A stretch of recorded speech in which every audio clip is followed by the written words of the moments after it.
Kemarin kami sudah melakukan konfirmasi dengan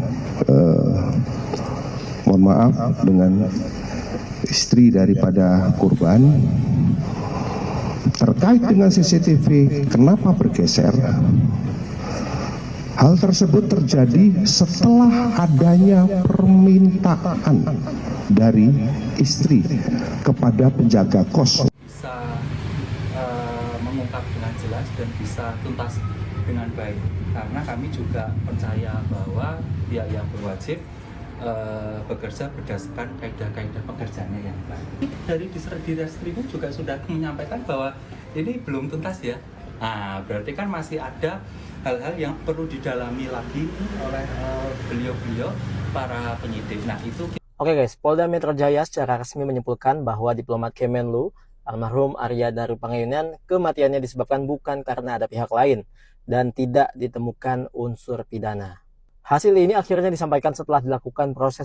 Bukan bahwa pada almarhum ada riwayat di mana almarhum berupaya untuk mengakses layanan kesehatan mental secara daring. Keluarga tak percaya diplomat Kemlu renggut nyawa sendiri.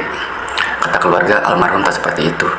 Jangankan pihak keluarga, kita aja yang bukan siapa-siapa nih, cuma rakyat yang ngikutin berita ini, nggak percaya sama.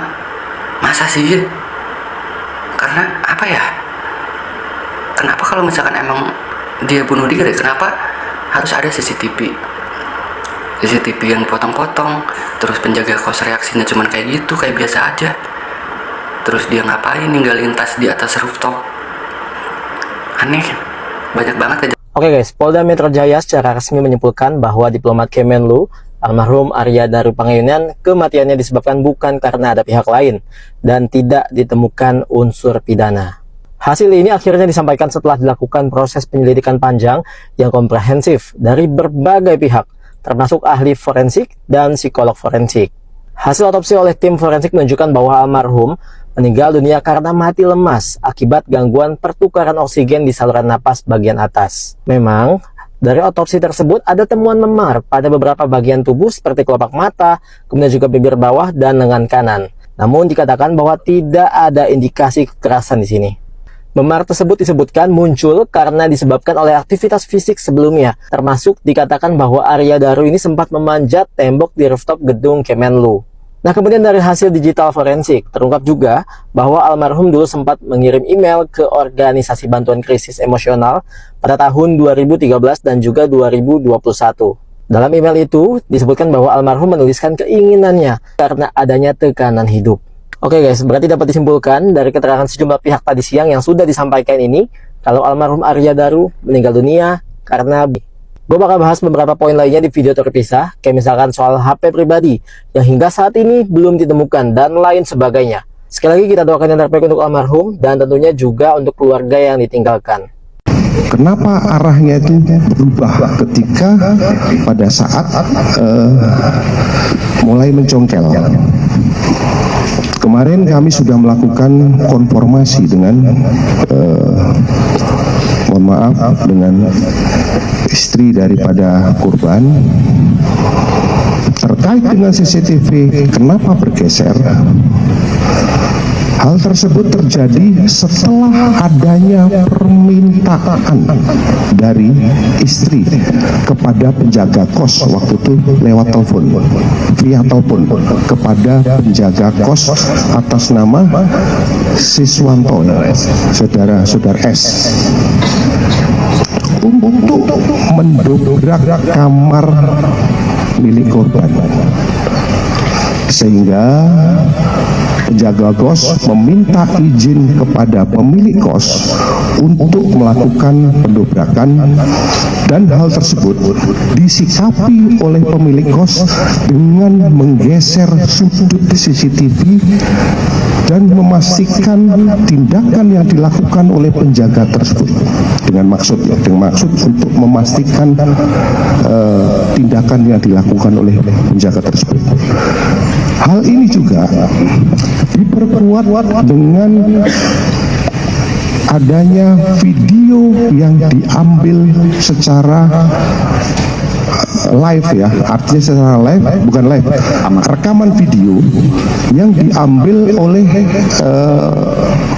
teman kamarnya yang ikut mendobrak pada saat itu. Ini bapak ini, Bapak F, ini merupakan teman kamar dari satu kos. Ini diperkuat dengan rekaman video yang Menemukan bahwa pada almarhum ada riwayat di mana almarhum berupaya untuk mengakses layanan kesehatan mental secara daring. Yang pertama, almarhum merupakan individu yang dikenal di lingkungannya sebagai pribadi dengan karakter positif. Beliau bertanggung jawab, suportif terhadap rekan kerja, pekerja keras, sangat diandalkan, dan merupakan individu yang peduli terhadap lingkungannya. Sebagai sosok yang kedua, sebagai sosok yang selalu berusaha menampilkan karakter diri, kualitas diri yang positif di lingkungan, almarhum mengalami kesulitan dalam mengekspresikan emosi negatif yang kuat, terutama dalam situasi tekanan yang tinggi. Tekanan tersebut dihayati secara mendalam sehingga mempengaruhi bagaimana almarhum memandang dirinya, memandang lingkungan, memandang masa depan. Almarhum berusaha menginternalisasi berbagai emosi negatif yang dirasakan dan berupaya untuk tidak menunjukkannya di depan orang lain. Meskipun demikian, kami menemukan bahwa pada almarhum ada riwayat di mana almarhum berupaya untuk mengakses layanan kesehatan mental secara daring. Terakhir kali dari data-data yang dihimpun, kami melihat kurang lebih sekitar tahun 2021. Awalnya dari data yang dihimpun di tahun 2013. Press conference-nya kepolisian yang mengungkap bahwa diplomat ADP meninggal karena tidak adanya keterlibatan orang lain dalam kasus ini. Intinya, bundir. Aku adalah salah satu netizen yang super penasaran banget kasus ini tuh sebenarnya kasus apa sih? Karena kan meninggal dengan cara yang tragis, dengan dililit lakban. Apakah itu memang bundir atau memang ada orang lain di balik ini gitu? Lagi profesi korban adalah seorang diplomat yang katanya menangani kasus perdagangan manusia gitu kan. Tapi guys, yang concernnya adalah pihak keluarga dari awal itu nggak pernah speak up banyak tentang kasus ini. Otomatis kan ada hal yang tidak ingin mereka ungkap ke publik gitu kan, atau ada yang ditutupi gitu. Cuma banyak juga spekulasi netizen katanya keluarga itu diancam sama pihak lain. Tapi ya guys, kalau aku di POV keluarga, misalkan ada ancaman dari manapun, keluarga aku tuh udah jadi korban. Jadi mau apapun, aku akan fight for it untuk ungkap keadilan. Apalagi netizen akan bantu kawal aku.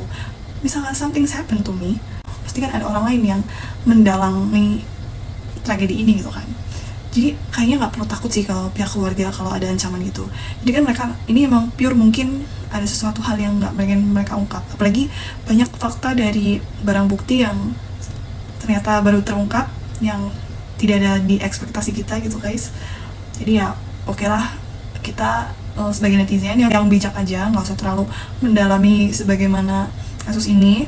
Ya pihak kepolisian mungkin sudah memberikan yang terbaik menangani kasus ini sebegitunya sampai membutuhkan waktu hampir 1 bulan.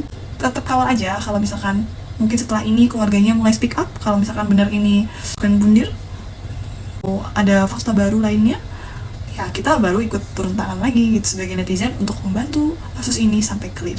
Itu aja sih guys kalau menurut aku. Kalau menurut kalian gimana?